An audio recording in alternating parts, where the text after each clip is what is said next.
It seemed to be a special assignment I had somehow, somewhere agreed to complete. It represented a truly collaborative venture between Bill and myself, and much of its significance, I'm sure, lies in that. I would take down what the voice said and read it to him the next day, and he typed it from my dictation. I expect he had his special assignment too. Without his encouragement and support, I would never have been able to fulfill mine. The whole process took about 7 years. The text came first, then the workbook for students, and finally the manual for teachers. Only a few minor changes have been made. Chapter titles and subheadings have been inserted in the text, and some of the more personal references that occurred at the beginning have been omitted. Otherwise, the material is substantially unchanged. What it is. As its title implies, the course is arranged throughout as a teaching device. The curriculum the course proposes is carefully conceived and is explained step by step at both the theoretical and practical levels. It emphasizes application rather than theory, and experience rather than theology. It specifically states that a universal theology is impossible, but a universal experience is not only possible but necessary. Although Christian in statement, the course deals with universal spiritual themes. It emphasizes that it is but one version of the universal curriculum. There are many others, this one differing from them only in form. They all lead to God in the end. The text is largely theoretical and sets forth the concepts on which the course's thought system is based. Its ideas contain the foundation for the workbook's lesson. Without the practical application the workbook provides, the text would remain largely a series of abstractions which would hardly suffice to bring about the thought reversal at which the course aims. The workbook includes 365 lessons, one for each day of the year. It is not necessary, however, to do the lessons at the tempo, and one might want to remain with a particularly appealing lesson for more than one day. The instructions urge only that no more than one lesson a day should be attempted. The practical nature of the workbook is underscored by the introduction to its lessons, which emphasizes experience through application rather than a prior commitment to a spiritual goal. Some of the ideas the workbook presents you will find hard to believe, and others may seem to be quite startling. This does not matter. You merely ask to apply the ideas as you are directed to do so. You are not asked to judge them at all. You ask only to use them. It is their use that will give them meaning to you and will show you that they are true. Remember only this. You need not believe the ideas. You need not accept them, and you need not even welcome them. Some of them you may actively resist. None of this will matter or decrease their efficiency. But do not allow yourself to make exceptions in applying the ideas the workbook contains. And whatever your reactions to the ideas may be, use them. Nothing more than this is required. Finally, the Manual for Teachers, which is written in question and answer form, provides answers to some of the more likely questions a student may ask. It also includes a clarification of a number of the terms the course uses, explaining them within the theoretical framework of the text. The course makes no claim to finality, nor are the workbook lessons intended to bring the student's learning to completion. At the end, the reader is left in the hands of his or her own internal teacher, who will direct all subsequent learning as he sees fit. While the course is comprehensive in scope, truth cannot be limited to any finite form, as is clearly recognized in the statement at the end of the workbook. This course is a beginning, not an end. No more specific lessons are signed, for there is no more need of them. Henceforth, hear but the voice for God. He will direct your efforts, telling you exactly what to do, how to direct your mind, and when to come to Him in silence, asking for His sure direction and His certain word. What it says, nothing real can be threatened, nothing unreal exists. Herein lies the peace of God. This is how A Course in Miracles begins. It makes a fundamental distinction between the real and the unreal, between knowledge and perception. Knowledge is truth under one law, the law of love or God. Truth is unalterable, eternal, and unambiguous. It can be unrecognized, but it cannot be changed. It applies to everything that God created, and only what He created is real. It is beyond learning, because it is beyond time and process. It has no opposite, no beginning and no end. It merely is. The world of perception, on the other hand, is the world of time, of change, of beginnings and endings. It is based on interpretation, not on facts. It is the world of birth and death, founded on the belief in scarcity, loss, separation, and death. It is learned rather than given, selective in its perceptual emphasis, unstable in its functioning, and inaccurate in its interpretations. From knowledge and perception, respectively, two distinct thought systems arise, which are opposite in every aspect.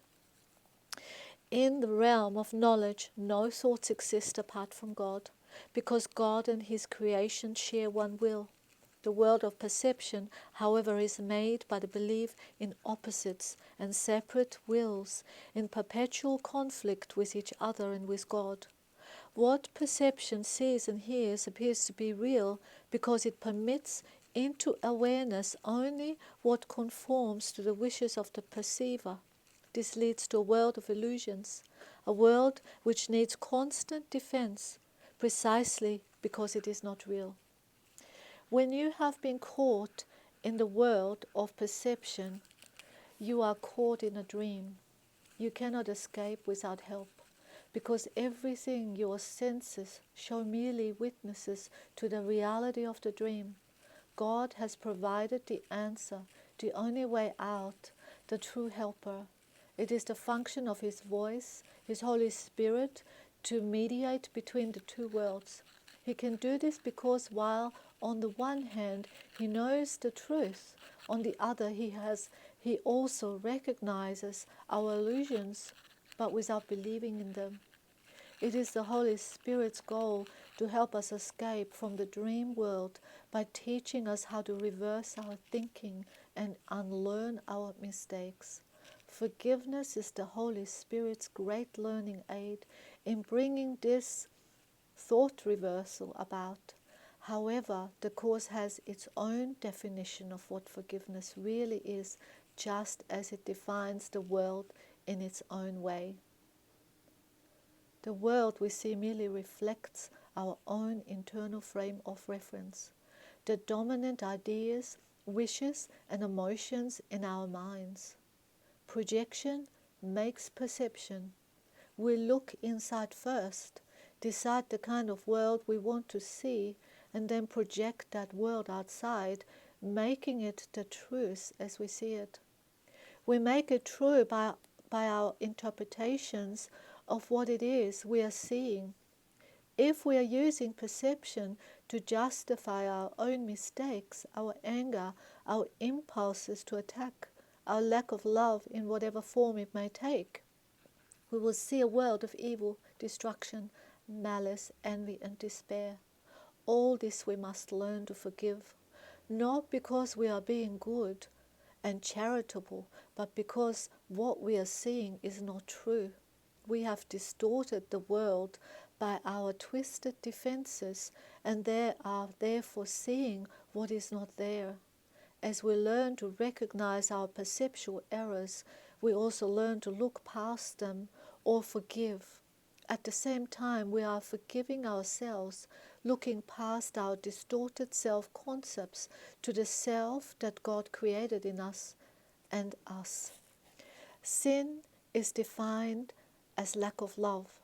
Since love is all there is, sin in the sight of the Holy Spirit is a mistake to be corrected rather than an evil to be punished. Our sense of inadequacy, weakness, and incompletion comes from the strong investment in the scarcity principle that governs the whole world of illusions. From that point of view, we seek in order to find, to get something for ourselves. That in fact is what passes for love in the dream world. There can be no greater mistake than that, for love is inescapable of asking for anything.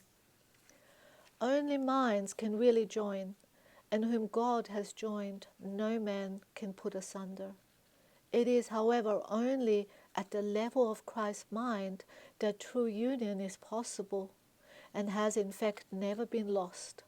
The little I seeks to enhance itself by external approval, external possessions, and external love.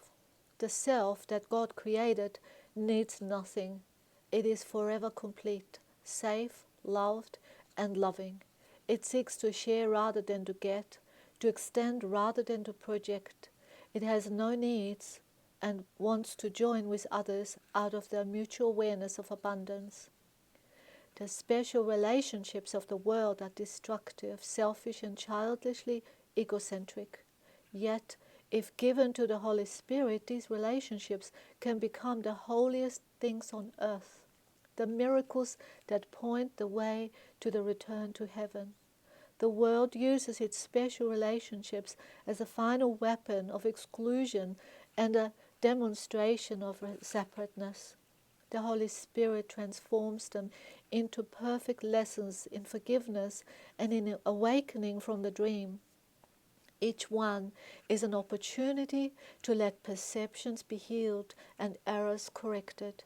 Each one is another chance to forgive oneself by forgiving the other. And each one becomes still another invitation to the Holy Spirit and to the remembrance of God. Perception is a function of the body and therefore represents a limit on awareness. Perception sees through the body's eyes and hears through the body's ears. It awakes the limited responses which the body makes. The body appears to be largely self-motivated and independent, yet it actually responds only to the intentions of the mind. If the mind wants to use it for attack in any form, it becomes prey to sickness, age, and decay. If the mind accepts the Holy Spirit's purpose for it instead, it becomes a useful way of communicating with others, invulnerable as long as it is needed, and to be gently laid by when its use is over. Of itself, it is neutral, as is everything in the world of perception. Whether it is used for the goals and the ego or the Holy Spirit depends entirely on what the mind wants. The opposite of seeing through the body's eyes is the vision of Christ, which represents and reflects strength rather than weakness, unity rather than separation, and love rather than fear. The opposite of hearing through the body's ears is communication through the voice for God, the Holy Spirit which abides in each of us. His voice seems distant and difficult to hear because the ego, which speaks for the little separate self, seems to be much louder. This is actually reversed. The Holy Spirit speaks with unmistakable clarity and overwhelming appeal. No one who does not choose to identify with the body could possibly be deaf to his messages of release and hope, nor could he fail to accept joyously the vision of Christ, in glad exchange for his miserable picture of himself. Christ's vision is the Holy Spirit's gift, God's alternative to the illusion of separation and to the belief in the reality of sin and guilt and death. It is the one correction for all errors of perception, the reconciliation of the seeming opposites on which this world is based. Its kindly light shows all things from another point of view, reflecting the thought system that arises from knowledge and making return to God not only possible but inevitable. What was regarded as injustice done to one by someone else now becomes a call for help and for union. Sin, sickness, and attack are seen as misperceptions calling for remedy through gentleness and love. Defenses are laid down because where there is no attack, there is no need for them. Our brothers' needs become our own because they are taking the journey with us as we go to God. Without us, they would lose their way. Without them, we could never find our own. Forgiveness is unknown in heaven, where the need for it would be inconceivable. However, in this world, forgiveness is a necessary correction for all the mistakes that we have made. To offer forgiveness is the only way for us to have for it. For it reflects the law of heaven, that giving and receiving are the same. Heaven is the natural state of all the sons of God as He created them. Such is their reality forever. It has not changed because it has been forgotten. Forgiveness is the means by which we will remember. Through forgiveness, the thinking of the world is reversed. The forgiven world becomes the gate of heaven, because by its mercy we can at last forgive ourselves, holding no one prisoner to guilt. We become free.